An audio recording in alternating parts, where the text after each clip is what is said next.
Je comprends pas d'ailleurs pourquoi on veut toujours essayer de... Enfin, les partis de droite veulent attaquer les artistes.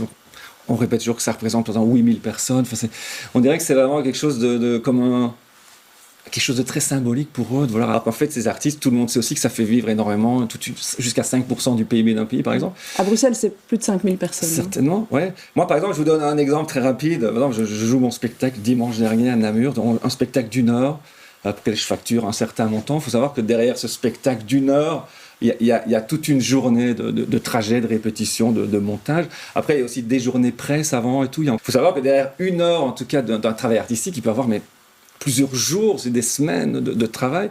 Donc, ce statut d'artiste, toute personne sensée doit comprendre que le statut d'artiste a du sens et que c'est normal. Les artistes ne peuvent pas travailler 38 heures par semaine.